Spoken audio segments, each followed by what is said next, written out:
অহা 5 বছৰত আমি আৰু কিমান ল'ৰা ছোৱালীক চৰকাৰী চাকৰি দিব পাৰিম তাৰ পৰিকল্পনা মই ইতিমধ্যে আৰম্ভ কৰিছো বিভিন্ন বিভাগৰ লগত কথা বতৰা পাতিছো যে অহা 5 বছৰত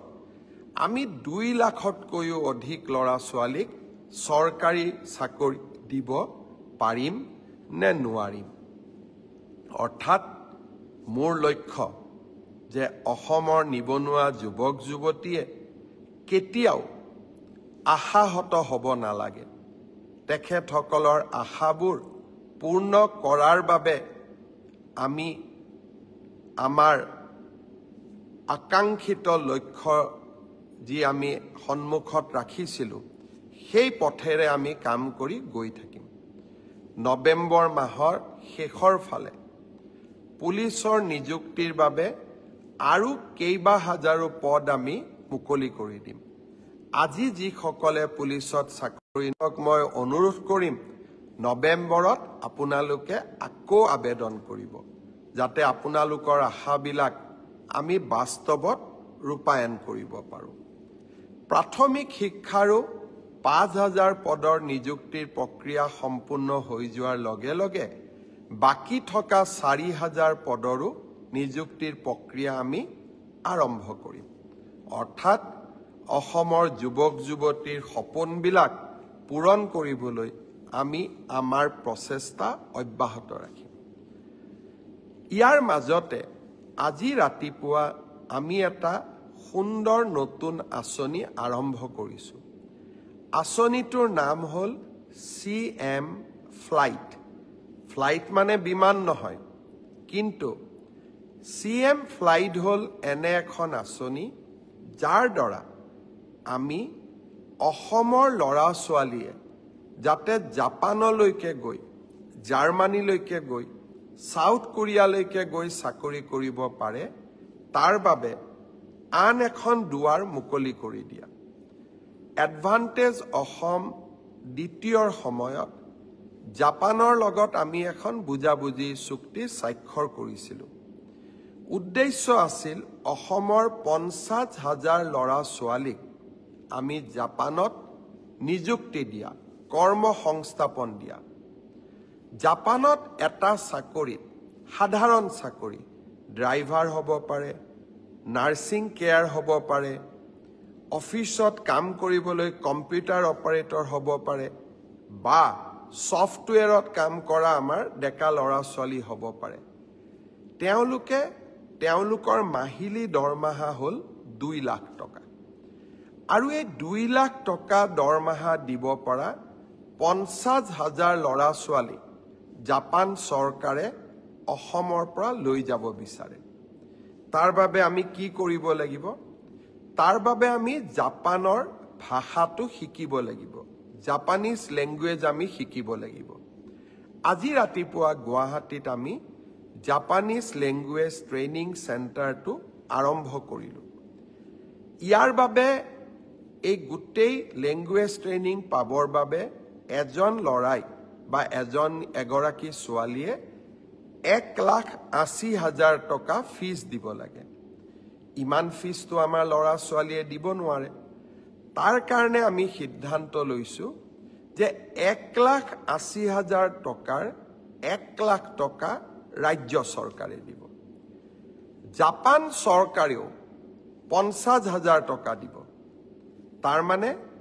নিবনুৱা যুৱক যুৱতী গৰাকীয়ে কিমান দিব লাগিব মাত্ৰ 30,000 টকা দিব লাগিব আৰু এই 30,000 টকাও এক্সিস বেংকে ঋণ হিচাপে দিবলৈ হাজু হৈ আছে মই ছাত্ৰ ছাত্ৰীসকলক অনুৰোধ কৰিম যে আপোনালোকে যিসকলে ভাবে যে আমি জাপানলৈ গৈ চাকৰি কৰিম আমাৰ পৰিয়ালটোৰ গোটেই অৰ্থনৈতিক ভেটি আমি পৰিৱৰ্তন কৰিম আৰু যিসকলে এই প্ৰত্যাহ্বান ল'ব বিচাৰে তেওঁলোকক মই অনুৰোধ কৰিম অহা কালিৰ পৰা আমি কোট আবেদন কৰিব লাগে কেনেকৈ কৰিব লাগে টিভি সমূহতো দিম মোৰ সামাজিক মাধ্যমতো দিম আৰু বাতৰি কাকততো দিম আপোনালোকে জাপানিজ লেংগুৱেজ যিটো আমাৰ ট্ৰেইনিং চেণ্টাৰ আমি কৰিছোঁ তাত আপোনালোকে যোগদান কৰক 16টা বিভিন্ন মাধ্যমত অৰ্থাৎ ড্ৰাইভাৰ হ'ব পাৰে কেয়াৰ গিভাৰ হ'ব পাৰে নাৰ্ছিং হ'ব পাৰে কম্পিউটাৰ অপাৰেটৰ হ'ব পাৰে এই 16টা ষ্ট্ৰীমত আমি ল'ৰা ছোৱালীক জাপানিজ লেংগুৱেজৰ প্ৰশিক্ষণ দিম আৰু এই প্ৰশিক্ষণ যদি আপোনালোকে লয় জাপানত গৈ 2 লাখ টকা মাহেকী লাভ কৰিব পৰা দৰমহাত চাকৰি কৰিব পাৰিব আৰু তাৰ বাবে জাপান চৰকাৰে 5 বছৰৰ ভিসা দিব তাৰ পিছতো যদি আপোনালোকে কাম কৰি থাকিব খোজে ভিসাৰ এক্সটেনশনো দিব CM ফ্লাইট এটা সুন্দৰ আঁচনি এই সুন্দৰ আঁচনিটোত আমাৰ ল'ৰা ছোৱালীয়ে আগ্ৰহ প্ৰকাশ কৰক আমি জাপানত গৈও এখন অসমীয়া সোসাইটি আমি গঠন কৰিম আৰু জাপানে অসমৰ ল'ৰা ছোৱালীক বিচাৰে কাৰণ তেওঁলোকৰ জীৱন ধাৰণৰ পদ্ধতি আৰু আমাৰ জীৱন ধাৰণৰ পদ্ধতিৰ মাজত বহুত পাৰ্থক্য নাই আমাৰ অসমীয়া মানুহৰ দৰে তেওঁলোকৰ স্বভাৱ চৰিত্ৰ সহজ সৰল মৰমিয়াল জাপানৰ লোকসকলৰো চৰিত্ৰ তেনেকুৱাই আজি এই সম্পৰ্কত মই দিয়া ভাষণটো মোৰ ফেসবুক পেজত আছে আপোনালোকে অনুগ্ৰহ কৰি মোৰ ভাষণটো শুনিব চেষ্টা কৰিব গোটেই কথাখিনি আপোনালোকে বুজি পাব যে মামা আপুনি কৈছিলে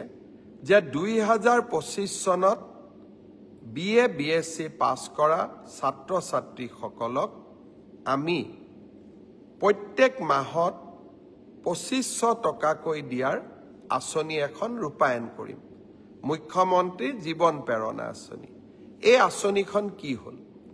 অহা 1 নৱেম্বৰত ইয়াৰ আবেদনৰ পোৰ্টেলটো আমি মুকলি কৰি দিম